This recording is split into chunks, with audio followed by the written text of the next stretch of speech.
I will teach you the right way to live. I will be your guide, and I will take care of you. Psalm 32 verse 8. Very also related to that is that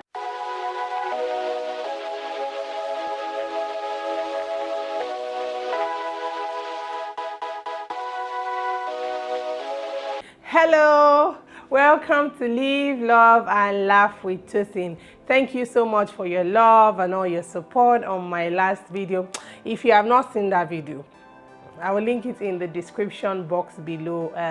I've gotten amazing feedback about people finding the recipe useful, but more importantly, people finding the tips, and the tricks, that I shared very useful. Many people have found that so they can actually bake, with the resources at their disposal. It means a lot to me that I'm able to make a difference, with that video. So if you've not seen it, again, I will link it in the description box below. So please watch. If you're new to my channel, welcome. On this channel, we'll talk about everything living, loving and laughing. If you watched the introductory video of this channel, faith is a major component of living, and that's something that is very important to me, and it's something that I would love us to discuss some more on this channel. And today I will be sharing my reaction to an online conference that I attended just 2 days ago. I'd shared the lessons with some friends and just people in my inner circle, but some people still felt that, Tosin, you need to expand upon this some more, and then maybe you can share this with your community. So I will be sharing the lessons. The conference, is a Christian, a faith-based, conference. It is called the I Do Conference, and shout out to the organizers, Jackie Talks, and to even the speakers. It was such an amazing conference. It started at 8 o'clock, thereabouts, and then it ended about 11 past 11 or something like that, even if not 12, something like that. And it was for singles and married, but that conference left me, very impacted. I didn't want you to miss out on some of the lessons in case you did not make the conference. So here goes the lessons. The first lesson is that marriage is a partnership. Marriage is a partnership, and you would think that this is like obvious, like yes, marriage is a partnership, but that's not the reality around us. What we find often is a boss-servant relationship where the father is the head of the house and everyone is beneath him. I'm not saying that, and I don't think that that's what the point was speaking about. It wasn't saying that the man is not the head of the house, but it's just saying that every stakeholder in the marriage is supposed to work together for a common goal. So marriage is a partnership. It is not created by God to be a boss-servant relationship. It is not created by God to stifle you. It is created by God to empower you, to enhance you, and to make working purposefully very easy. Two people working together to achieve their individual goals and also their collective goals. Very related to that is that marriage is for a purpose. Marriage is for a purpose. Hearing that point, I went, wow, thank you, Jesus. I've always known this, that my marriage, and our marriages, was intended by God for a purpose. Like when God was designing me and designing my husband and also, building our marital destiny, it was thinking about things that he would want us to do. He was thinking that, if Ayo met Tosin, two of them will chase 10,000. With the help of, with the help of Ayo, Tosin will be able to start that foundation. With the help of Ayo, Tosin will be able to reach the people I've intended for. Do you understand? God had a purpose in mind. So it wasn't that God just felt that let them just come together and just be living. No, there's a purpose, there's a mission, and it's the consciousness of purpose that keep people together. It's the consciousness of purpose that will not make me just tell my husband that since he has not helped me to massage my back today and I asked him for money, he did not give me, then I'll walk out of marriage. No. The purpose of our marriage is bigger than both of us, and I cannot use emotions or all of those things to make permanent decisions over my marriage. The third point is very related to the second point, and that is that if you don't have a purpose, you don't need a helper. My God. This is so deep. All my life, I always knew purpose before partner, purpose before partner. I say that to singles around me, but I never heard it like this before. If you don't have a purpose, you don't need a helper. So if you don't have any heavy weights to carry, you don't need help. If you don't have any vision or mission or any business or initiative, or you don't have anything that you want to do with your life, what are you getting help for? I don't know if it makes sense to someone. Next lesson for me is that, marriage is spiritual. Like, marriage is not, it's not just something that you do out of your flesh. I'm a Christian and I really believe that, marriage is spiritual, because there are just some things that you cannot see with your ordinary eyes. And even if you're not a Christian, you agree with me that you can't just judge a book by its cover. You won't just see someone and you can say that that in the next 10 years, they will be alive. In the next 10 years, they will be billionaires. In the next 10 years, you can see them. We can have such dreams, but we just don't have control over the future. And that's where the spiritual part comes in. And I say to my younger ones and then to my mentees and then just to singles around me that you don't know whose star will be shining forever. You don't know how many years some people have on their life. You see a man, he looks all glorious.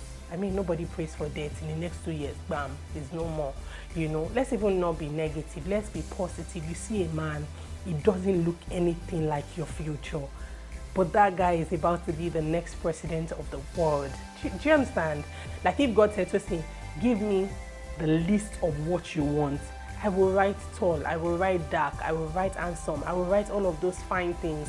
I will write billionaire, I'll write all of those things, but those may not have been the things that I needed for my destiny or my purpose or my future.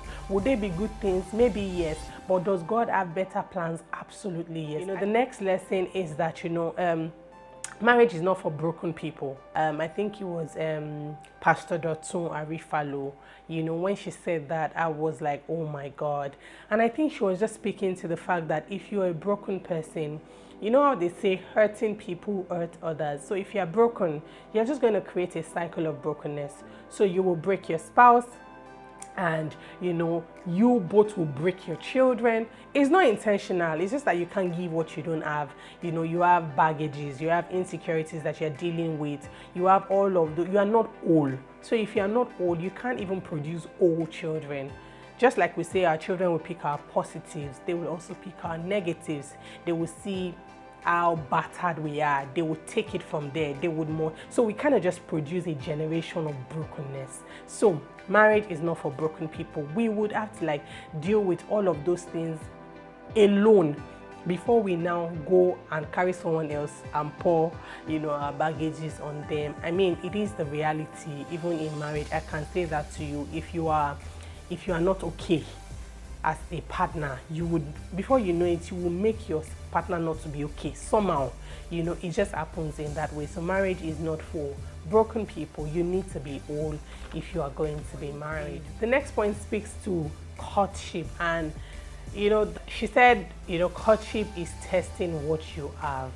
And I wouldn't have listed this point as my top point, but I totally agree. We're getting into an era where people don't even want to court. They date, but they don't want to court. I don't know if it makes sense. Dating is like you meet, you guys just start dating and all of that. But courtship is like you get engaged and then you start to ask the real questions. You get more intentional and more deliberate, knowing that marriage is in view. But these days you just find people, sometimes even spiritual people, that just go like, God has spoken to me, I am so sure he's my husband, and in 1 month you hear that they are married and you're like, for some of them, it doesn't work out. They confirm maybe 2 years down the line that maybe it wasn't God.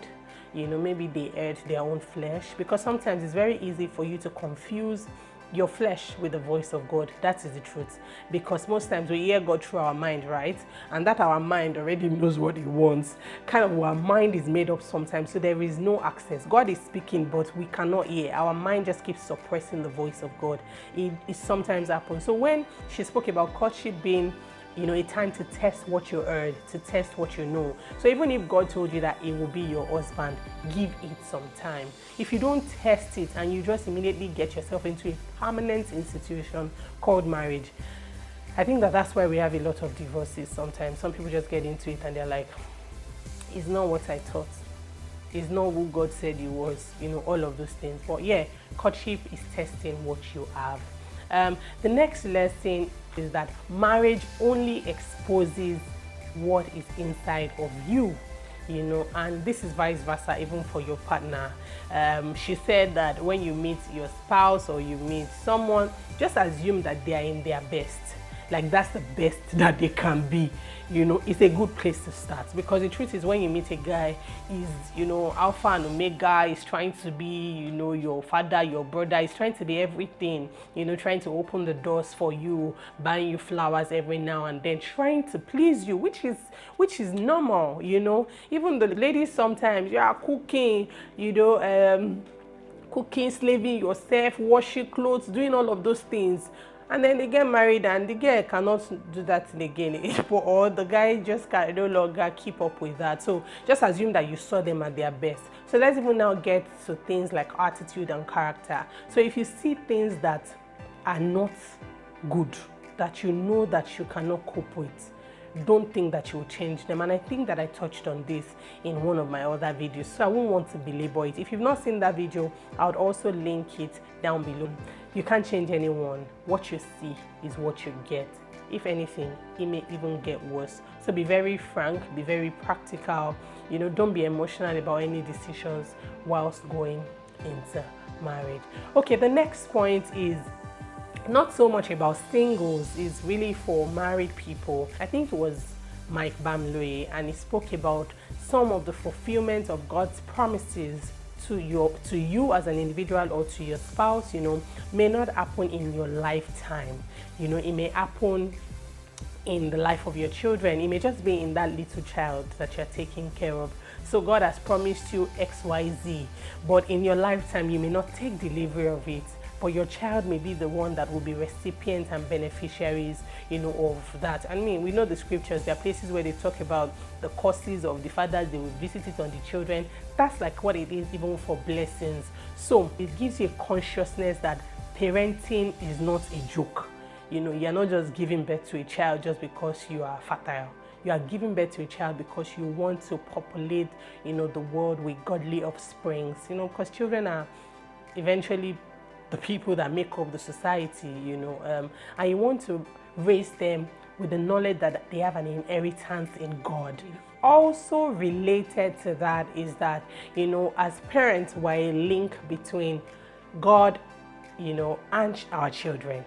It's almost like God gives you a child to take care of, and as your child grows, you would have to kind of like introduce them to the person that gave you the children. I don't know if it makes sense. So you're kind of the one that has the responsibility to tell your children about God, the kind God that gave you those children to care for. That point just struck a consciousness in me that, wow, what am I doing to introduce my children to God?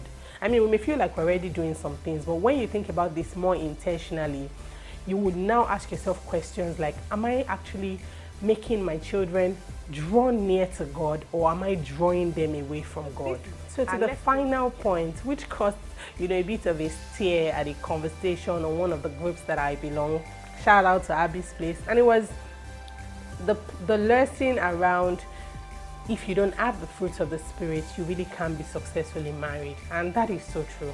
That is so true. You may not have the fruits of the Spirit, in full, but you need some of it to even try to be married, if you get what I mean. Someone once said that, the fruits of the Spirit are like different fruits.